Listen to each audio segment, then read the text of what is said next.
Buenos días, mi nombre es Celia Peña. Una vez más tengo la oportunidad, la bendición de compartirles la palabra de Dios.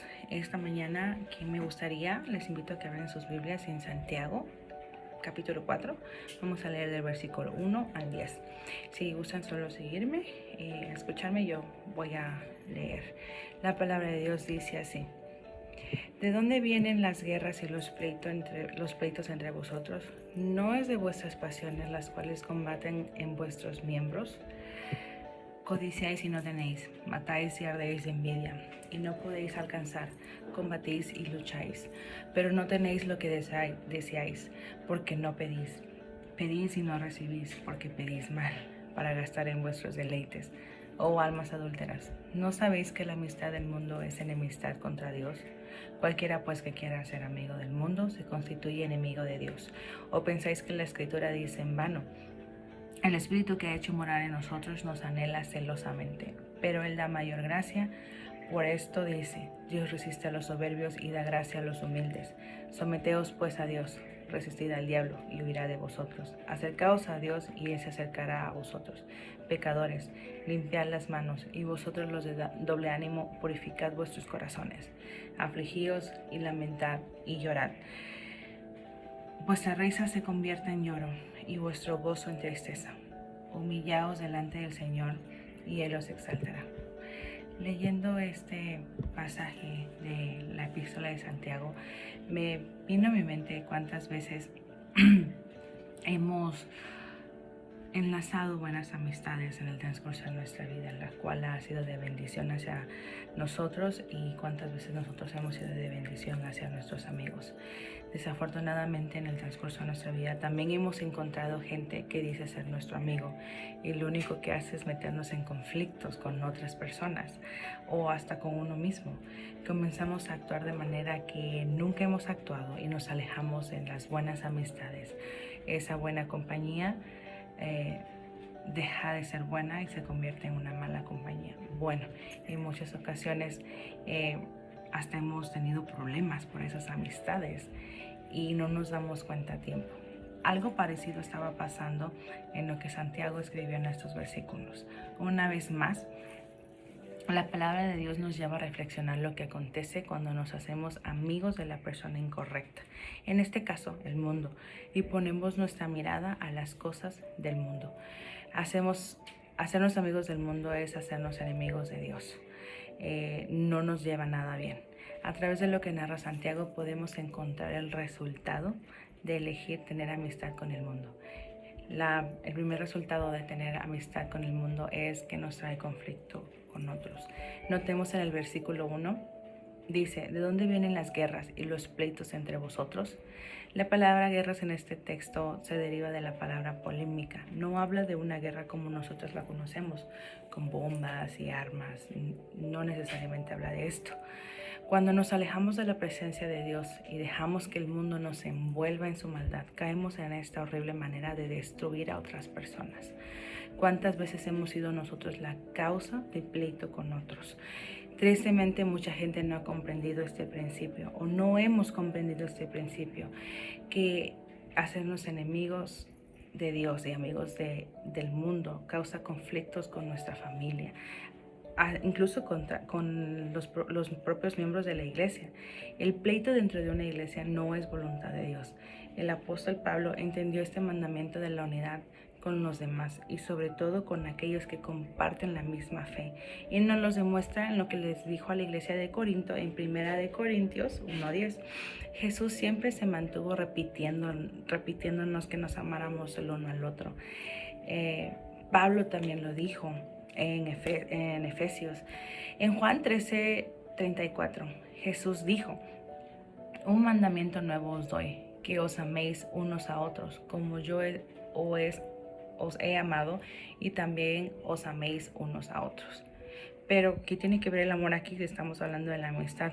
Bueno, cuando hay amor hay frutos, actitudes buenas hacia otros, donde jamás vamos a permitir que alguien más dañe a nuestros amigos, o jamás vamos a permitirnos nosotros mismos dañar a otras personas porque les amamos. El autor nos deja algo en qué pensar. ¿Cuántas veces hemos sido la causa de pleitos que hemos tenido con esos seres queridos, con esos compañeros de trabajo o incluso con ese amigo. La amistad del mundo no solamente trae problemas con otros, sino también nos trae problemas con nosotros mismos. Y notemos en el versículo 1, segunda parte del versículo 3, dice: no es precisamente de las pasiones que luchan dentro de ustedes mismos, desean algo y no lo consiguen, matan y sienten envidia y no pueden obtener lo que quieren, riñen y se hacen la guerra, no tienen porque no piden y cuando piden no reciben porque piden con malas intenciones para satisfacer sus propias pasiones. Cuando nos hacemos amigos del mundo, nos volvemos egoístas, solo pensamos en satisfacernos a nosotros mismos sin importar el daño que le podemos hacer a otros.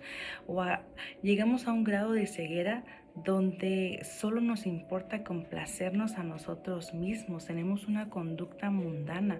En el versículo 2 dice: riñen y se hacen de pleitos, causados por una rivalidad, codicia, envidia.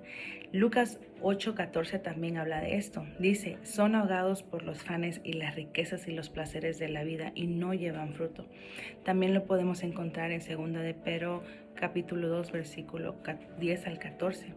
Cuando no hemos entendido el mensaje detrás del sacrificio de Dios, vivimos una vida desagradable ante los ojos de Dios, una vida conforme a los placeres, buscando solo mi conveniencia.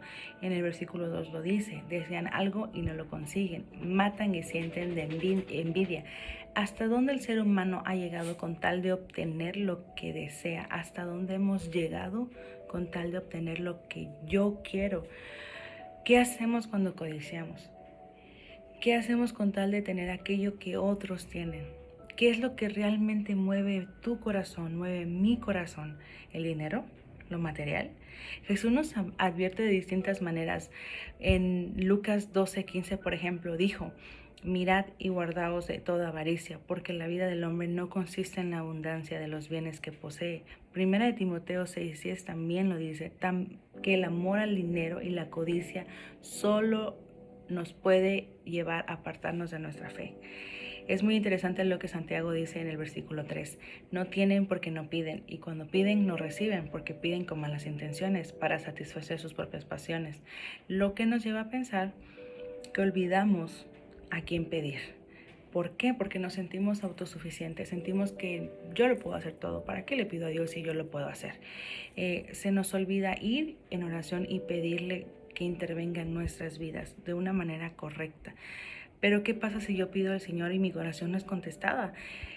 Versículo 3, y cuando piden no reciben, porque piden con malas intenciones para satisfacer sus propias pasiones. Recordemos que solo Dios conoce lo que hay en nuestros corazones. ¿Acaso estamos pidiendo para satisfacernos a nosotros mismos? Jesús dijo en Mateo 6:21, porque donde está tu tesoro, ahí estará tu corazón. Solamente buscando el reino de Dios y su justicia, andando en santidad y trabajando de una manera honesta y diligente ante Dios, Él nos bendecirá con lo necesario. Él conoce lo que tú necesitas, lo que yo necesito. Como tercer punto es que la amistad con el mundo nos trae conflictos de Dios. Esto lo encontramos en el versículo 4 al 6. La amistad con el mundo nos causa conflictos con Dios. Versículo 4. Oh gente adúltera, ¿no saben que la amistad con el mundo es enemistad con Dios? Si alguien quiere ser amigo del mundo, se vuelve enemigo de Dios. Aquí habla de un adulterio no como lo conocemos, no en el ámbito sexual. Habla de un adulterio de lo espiritual. Algo así como lo que pasaba con el pueblo de Israel cuando apartaba su corazón de Dios, cuando se volvía idólatra y volvía a sus dioses paganos. Nosotros ponemos nuestro corazón en lo malo y traicionamos a nuestro Señor por seguir aquello que anhelamos, sin darnos cuenta de las consecuencias que esto podría tener. Perdemos la importancia de creer y vivir las Escrituras. En Deuteronomio 10, de 12 al 13 dice: que andes en todos tus caminos y que le ames, y sirvas a Jehová tu Dios con todo tu corazón y con toda tu alma, que guardes los mandamientos de Jehová y sus estatutos. Dejamos de obedecer la palabra de Dios. En Juan 5, 39 al 40 lo podemos también ver. Si no, comenzamos a ser personas de doble ánimo y nos volvemos orgullosos.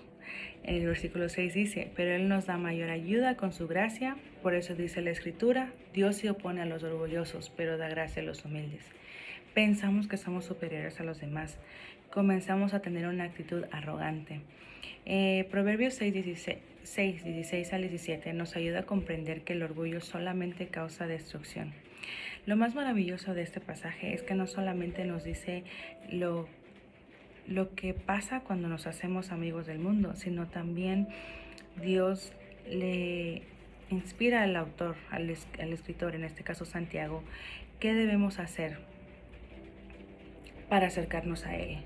Está bien, nos alejamos, hemos vivido conforme a nuestros placeres, pero ¿qué puedes hacer para acercarte a mí? Esto lo podemos encontrar en los versículos 7 al 10. Los mencionaré rápidamente. La primera cosa que podemos hacer para acercarnos a Dios, que podemos aprender a través de este pasaje, se encuentra en el versículo 7, donde dice, someteos a Dios. La sumisión debe ser voluntaria. Debemos entender que nadie puede ser salvo si no nos sometemos a Dios, es decir, si no le obedecemos. Una vez estuvimos bajo el señorío de Satanás. Mediante la fe salvadora nosotros podemos estar bajo el dominio de Jesucristo. Segunda cosa que Dios nos dice que podemos hacer para acercarnos a Él es resistir al diablo. El versículo 7 dice, resistid pues al diablo. Levantarse con el Señor es levantarse contra todo lo malo, todo lo pecaminoso. Debemos nosotros levantarnos contra aquello que nos está corrompiendo, nos está destruyendo y esclavizando, como Pablo se lo dijo a los creyentes de Éfeso en Efesios 2 del 1 al 10. La otra es, debemos acercarnos a Él. En el capítulo 8 dice, acercaos a Dios y Él se acercará a vosotros. En Primera de Crónicas 2 del 8 al 9 vemos las palabras que el rey David le dijo a su hijo Salomón. Unas palabras muy bonitas, muy maravillosas. Le dijo, si tú lo buscas, lo hallarás. Mas si lo dejas, Él te desechará para siempre. Una manera de vencer al mundo es tener una íntima conexión con Dios. Él nos da una promesa si nos acercamos a Él. En 2 de Crónicas 15 al 2. Como cuarto debemos ser limpios de corazón. Versículo 8, parte 2. Limpiad vuestras manos, pecadores. La limpieza, claro que es figurativa y tiene referencia a una pureza de vida y de corazón para el acercamiento hacia Dios. Lavaos, limpiaos, quitad la iniquidad de vuestras obras delante de mis ojos, dejad de hacer lo malo, aprended a hacer el bien, buscad la justicia. Eso lo dice Isaías capítulo 1, versículo 15 al 17. Esto nos dará la dicha de tener una vida sin culpabilidad. Otra cosa que podemos hacer para acercarnos a Dios es purificar nuestros corazones, purificarnos del pecado. Esto significa que debemos eliminar todo aquel pecado que hay en nuestro corazón y nuestra manera de vivir. Si teníamos un mal hábito o una adicción, entonces dejarlo de hacer. Purificarnos es acercarnos a Dios, ser purgados de todo aquello que hemos venido arrastrando por varios años. Otra cosa lo podemos encontrar en el versículo 9, donde dice, afligíos. Entre más sea la carga por hacerlo mal, más dignos seremos de la salvación. Vivir y ver el pecado debe incomodarnos, afligirnos como si nuestra vida dependiera de ello, porque realmente sí depende de ello. Debemos lamentar el haber pecado, versículo 9, lamentar. Debemos tener un sentido profundo del pecado y sentirnos miserables por ellos. Pablo, en el extraordinario pasaje en Romanos, hace una contemplación del hombre sin esperanza cuando clama, miserable hombre de mí, ¿quién me libertará de este cuerpo de muerte? Tenemos que reconocer nuestra condición, sentirnos vergüenza de nuestra condición, lo cual debe provocar o provoca tristeza, lo cual nos lleva a las lágrimas. Versículo 9 también dice, y llorad. Lejos de gloriarnos de nuestras acciones, debemos sentir pesar. Como aquella mujer pecadora en Lucas 7, 25 al 50, ella lloró sin pena ante los pies de Jesús. No tiene nada de malo derramarse ante la presencia del Señor, reconocer que hemos hecho mal y hablar con nuestro Padre Celestial. Versículo 9 también dice que debemos ser serios cuando vamos ante Él. Dice así, que vuestra risa se torne en llanto y vuestro gozo en tristeza. Es decir, ¿cómo podemos estar gozosos de nuestra condición pecadora? ¿Cómo puedo yo estar feliz si sé que estoy pecando? ¿Cómo puedo tener paz en medio de esta situación que he arrastrado por varios años?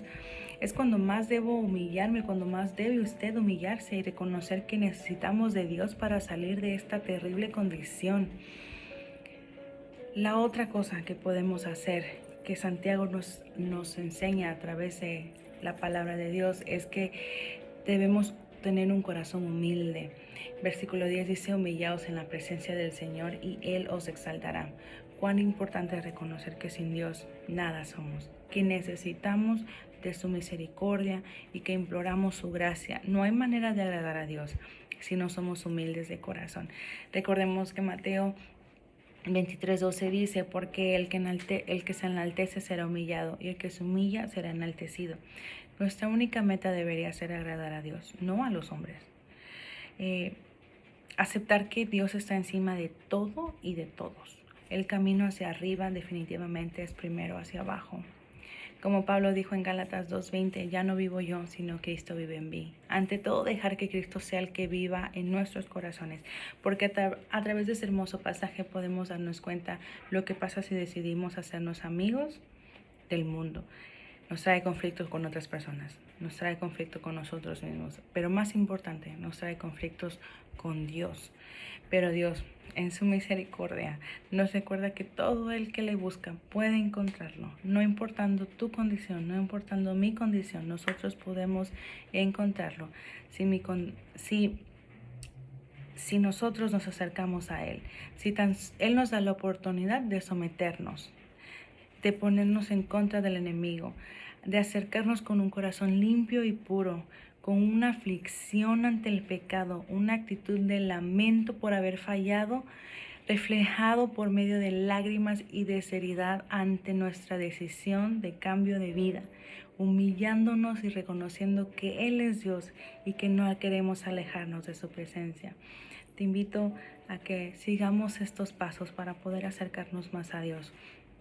Tú y yo estamos caminando en esto, estamos caminando en nuestra fe. Dios nos enseña a través de este pasaje lo que sucede cuando nos alejamos de Él, cuando decidimos hacerle caso a nuestras pasiones, pero también nos dice qué podemos hacer para acercarnos a Él. Que esta mañana sea de gran bendición para tu vida.